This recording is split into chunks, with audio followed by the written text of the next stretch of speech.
মায়ের ঐতিহ্য ধরে রেখে সিঙ্গুরে কালী পুজো, বেচারাম মান্নার পুজো রচনা ব্যানার্জির উপস্থিতি।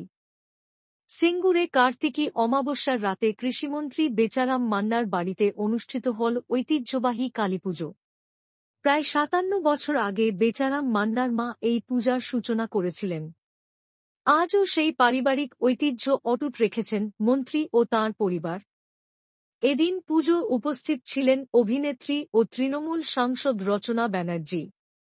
তাকে স্বাগত জানান বেচারাম মান্না ও তাঁর স্ত্রী বিধায়ক ডা. কর্বী মান্না। এলাকায় ছিল উৎসবের আমেজ ও ভক্তদের ভিড়।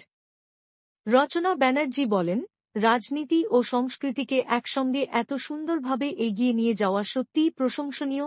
বেচারাম মান্না জানান, এই পুজো আমার মায়ের আশীর্বাদে শুরু হয়েছিল। মা কালী আমাদের পরিবারের শক্তির প্রতীক। পুজো উপলক্ষে হয় সাংস্কৃতিক অনুষ্ঠান, প্রদীপ প্রজ্বলন ও প্রসাদ বিতরণ। আলো ও ভক্তির উচ্ছ্বাসে মুখরিত হয়ে ওঠে গোটা সিঙ্গুর।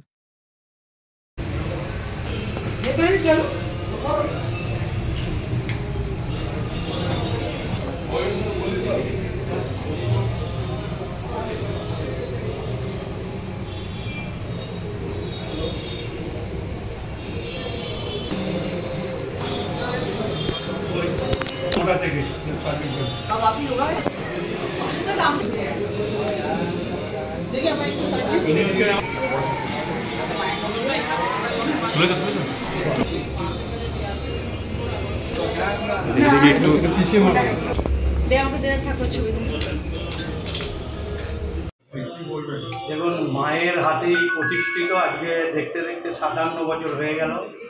আমাদের দেবী মা করুণাময়ী রক্ষাকালী আজকের এই ৫৭তম বর্ষে আমরা জোর কদমে পুজোর প্রস্তুতি চলছে। সকাল থেকে মায়ের গয়না সাজানো এবং অতিথিরাও অলরেডি আসতে শুরু করেছে। তাদেরও আপ্যায়ন বিভিন্ন ভাবে যাতে সর্বাঙ্গ সুন্দর হয় সেটাই চেষ্টা করছি, কেন মা হচ্ছেন সর্বমঙ্গলা এবং মা বিপত্তারিণী, মা স্বয়ং অন্নপূর্ণা। তিনি সবাইয়ের উপরেই তিনি আস্থা রাখেন, ভরসা রাখেন এবং মা সকলকেই মঙ্গল করার জন্য আশীর্বাদ করেন।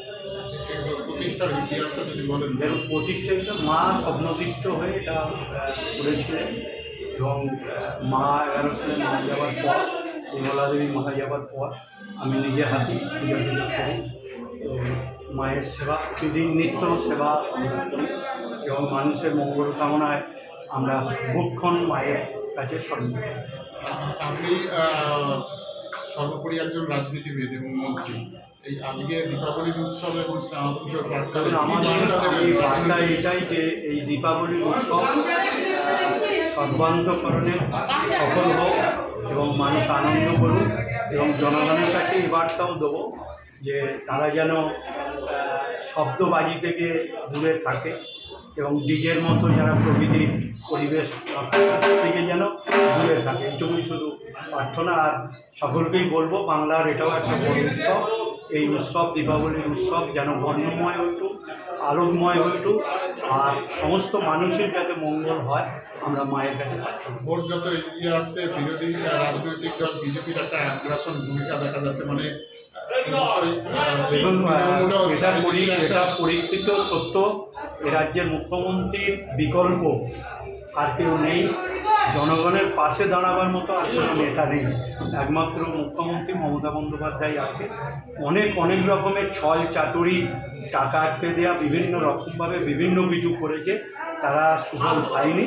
এবারও ২৬-এর নির্বাচনে তারা কিছু করতে পারবে না, বরঞ্চ আরও বেশি জনসমর্থন নিয়ে এ রাজ্যের চতুর্থবারের জন্য রাজ্যের মুখ্যমন্ত্রী অধিষ্ঠিত হবেন।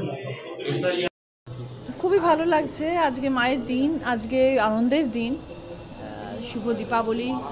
যারা এই মুহূর্তে এই ভিডিও দেখছেন সবাইকে আন্তরিক শুভেচ্ছা, অভিনন্দন, অনেক ভালোবাসা। শুভ দীপাবলির অনেক শুভেচ্ছা জানাচ্ছি সবাইকে। এবং আজকে এখানে এসে ভীষণ ভালো লাগছে। দাদার পুজো, দাদার ঘরোয়া পুজো, কিন্তু ভীষণ বিখ্যাত পুজো এবং জাগ্রত পুজো। এবং বেচাদার সঙ্গে সবসময় খুব ভালো সম্পর্ক এবং ওনার আমন্ত্রণ আমি সবসময় চেষ্টা করি, যদি কলকাতায় থাকি আমি চলে আসার চেষ্টা করি এবং সেই জন্য আর আজকে এই দিনে তো আসা দরকার, কারণ দাদা নিজে পুজো করে। হয়তো পুজো যখন রাত্রেবেলা হবে সেই সময়টা থাকতে পারবো না, কিন্তু মায়ের দর্শন, মায়ের আশীর্বাদ নেওয়াটা সব থেকে বড় কথা। যতদিন সাংসদ ছিলেন না ততদিন কলকাতায় থেকে হয়তো মনে মনে হতো যে যদি যেতে পারতাম, তো এখন এই হ্যাঁ, এখন সব জায়গায় যেতে পাচ্ছি, এখন মন্দিরে যেখানে পুজো হয় সেখানে যেতে পাচ্ছি, এটা ভালো লাগছে। সবাইকে, পুরো বাংলা তথা সারা যারা সবাই এই মুহূর্তে দেখছেন সব মানুষকে আমার অনেক অনেক অভিনন্দন জানাচ্ছি।